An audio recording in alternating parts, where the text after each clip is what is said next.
berbekal uang Rp49.950 yang berasal dari hasil undian. Pria asal Jawa Timur ini nekat pergi ke Tanah Suci tanpa dokumen perjalanan haji. Bak seorang spionase dalam cerita film, ia berhasil menyusup masuk ke dalam pesawat rombongan jemaah calon haji di Bandar Udara Juanda, Surabaya. Aksi penyusupannya baru terbongkar saat pesawat sudah 2 jam terbang menuju Bandar Udara King Abdul Aziz Jeddah, dan hal ini pun terjadi pada pria tersebut.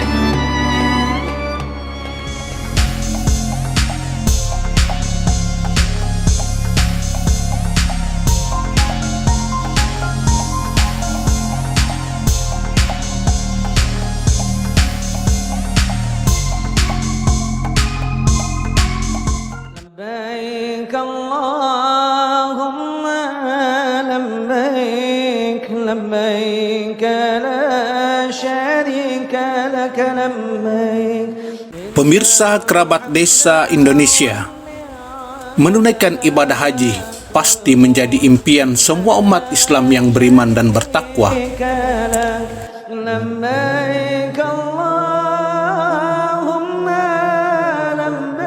Namun untuk mewujudkan impian tersebut bukanlah hal yang mudah.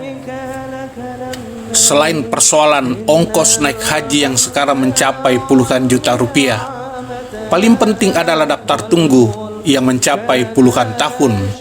Hal ini disebabkan jumlah kuota haji setiap tahun jauh lebih kecil dibanding jumlah pendaftar haji.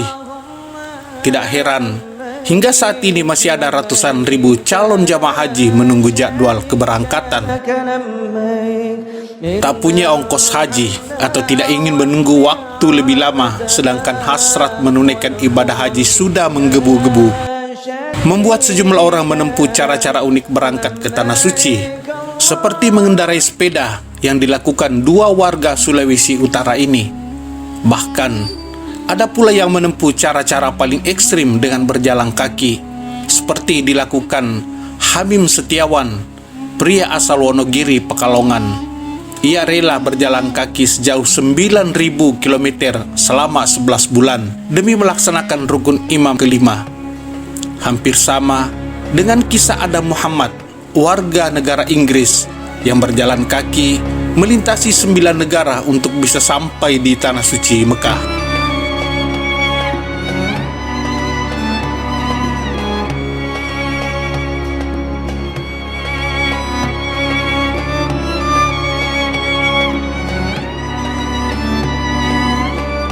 Kisah salah seorang warga asal Jombang, Jawa Timur ini lain dari yang lain.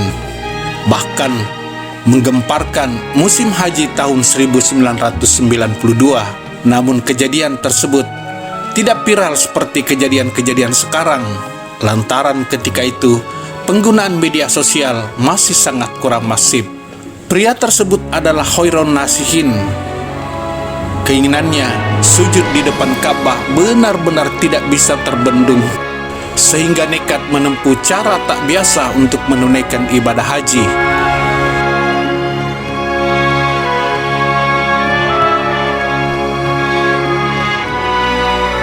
Sadar dirinya tak punya ongkos naik haji, yang waktu itu masih berkisar 6 sampai dengan 7 jutaan. Khoirun pun kemudian rajin mengikuti undian yang kala itu memang marak untuk mendapatkan uang.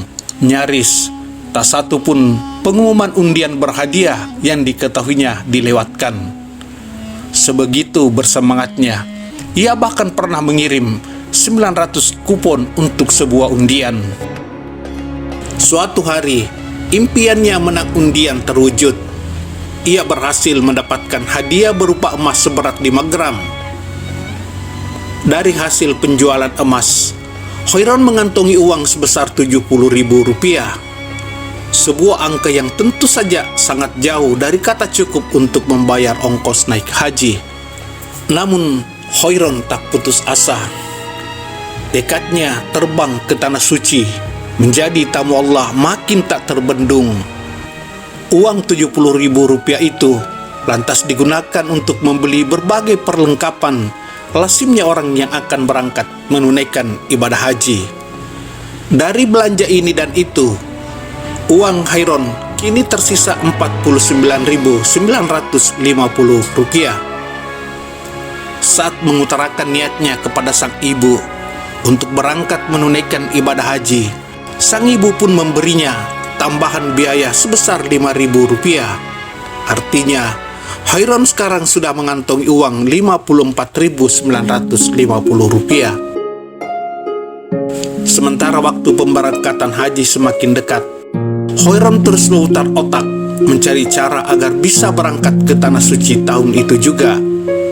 Dan dalam pengembaraan pikirannya, ia pun menemukan sebuah cara yang benar-benar di luar dugaan, bahkan mungkin tidak terpikirkan orang lain. Khairon pun pamit kepada sang ibu dengan sebuah pesan.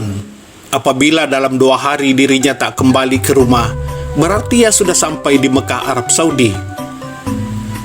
Dengan tekad menunaikan ibadah haji yang menggebu-gebu, Khairon yang hanya mengantongi uang Rp54.950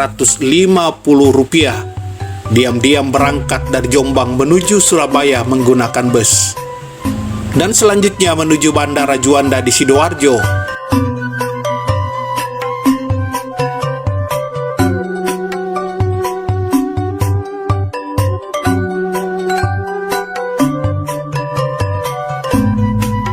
Apa sebenarnya yang akan dilakukan Khairon? Mau naik pesawat? Bukankah ia tidak terdaftar sebagai calon jamaah haji? Di bandara, matanya mengawasi setiap tempat mencari rombongan calon jamaah haji. Namun siang itu, tak ada jadwal keberangkatan haji. Khairon kecewa, namun tidak putus asa. Tak lama berselang, hatinya kembali berbunga-bunga setelah mendapatkan informasi bahwa pada pukul 19 waktu Indonesia Barat, rombongan calon jamaah haji Kloter 9 embarkasi Surabaya akan terbang ke Tanah Suci.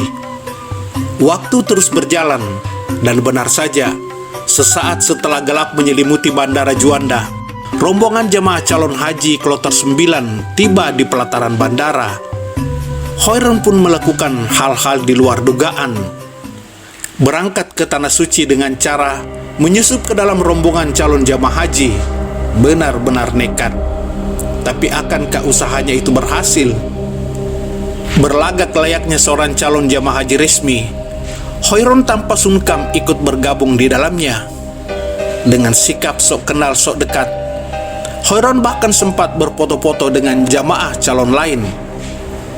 Jika perjalanan dari Jombang sampai bergabung dengan jamaah calon haji di Bandara Juanda semua berjalan lancar, kini tibalah waktunya Khairon menghadapi ujian pertama, pemeriksaan dokumen perjalanan sebelum masuk ke ruangan tunggu.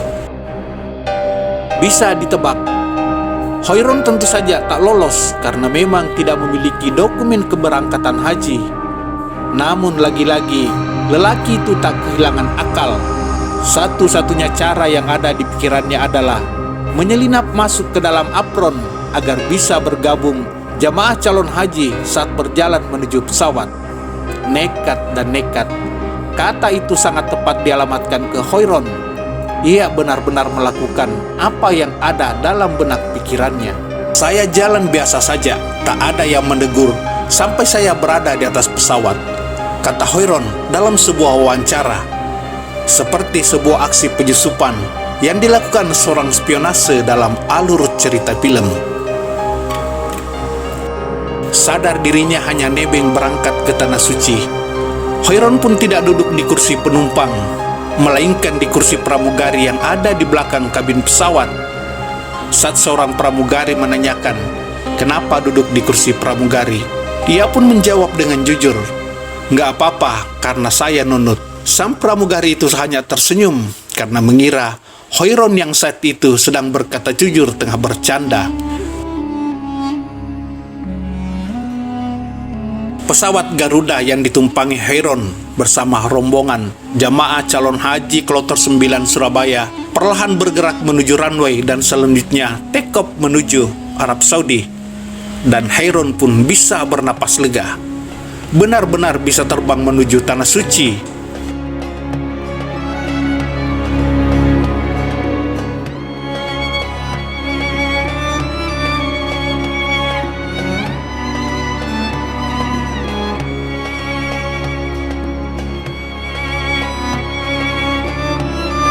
Dan seperti jamaah calon haji lainnya, Hoiron pun mendapat makanan dan minuman dalam pesawat.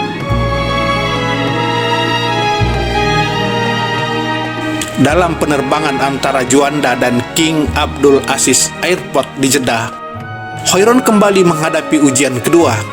Seorang pramugari meminta dokumen perjalanannya, dan tentu saja Hoiron tidak bisa menunjukkan apa-apa. Ia berkata dengan jujur bahwa dirinya hanya nunut alias nebeng alias menumpang, sehingga tidak memiliki dokumen apa-apa. Aksi penyusupan Hoiron pun terbongkar dan membuat geger seisi pesawat. Bagaimana mungkin pesawat sekelas Garuda bisa disusupi penumpang gelap? Namun apa hendak dikata, pesawat sudah cukup jauh mengudara sehingga tidak mungkin putar balik untuk mengembalikan Hoiron ke Indonesia. Hampir semua kru dan penumpang pesawat menganggap Hoiron adalah orang dengan gangguan jiwa, kecuali dua orang penumpang, Harto dan Yasid, yang satu kampung dengan Hoiron di Jombang. Keduanya lah yang meyakinkan seisi pesawat bahwa Hoiron bukanlah ODGJ. Yasid, guru madrasah Hoiron, menjelaskan panjang lebar kepada kru dan penumpang tentang keseharian Hoiron di kampungnya, bahwa Hoiron adalah keluarga tidak mampu tetapi sangat berkeinginan berangkat menunaikan ibadah haji.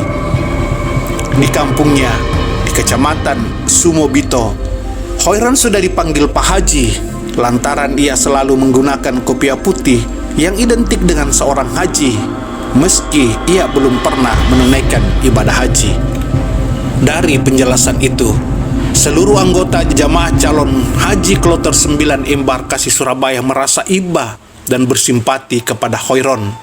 Mereka bahkan bersedia patungan membayar biaya dokumen perjalanan seperti paspor dan lain-lain. Namun apa daya, kondisi sudah tidak memungkinkan untuk itu.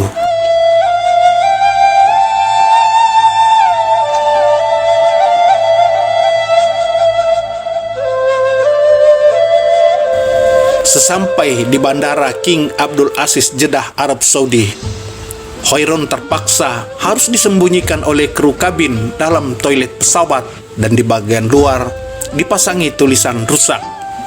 Hal ini dilakukan para kru pesawat agar Hoiron tidak ditahan oleh pihak imigrasi Arab Saudi.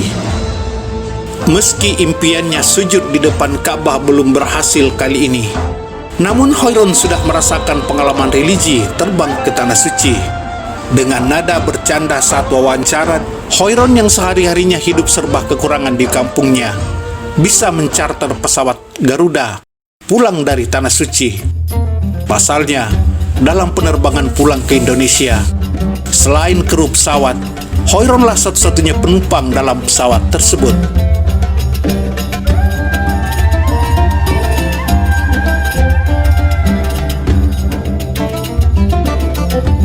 Namun sesampai di tanah air, Hoiron terpaksa harus merasakan dinginnya penjara selama 2 bulan. Ia divonis bersalah, memasuki wilayah terlarang tanpa izin. Hal ini membuat Hoiron sangat menyesal.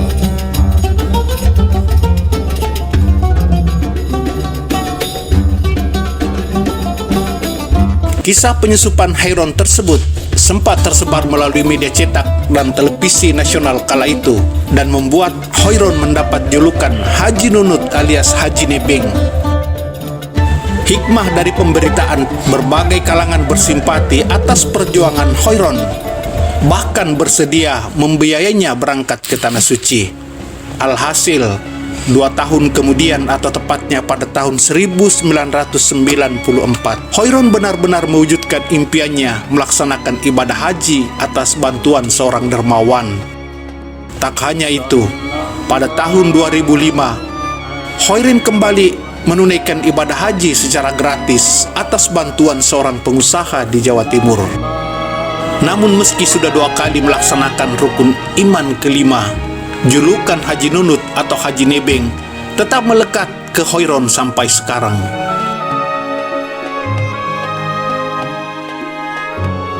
Demikian kisah Hoiron, pria paling nekat berangkat ke Tanah Suci.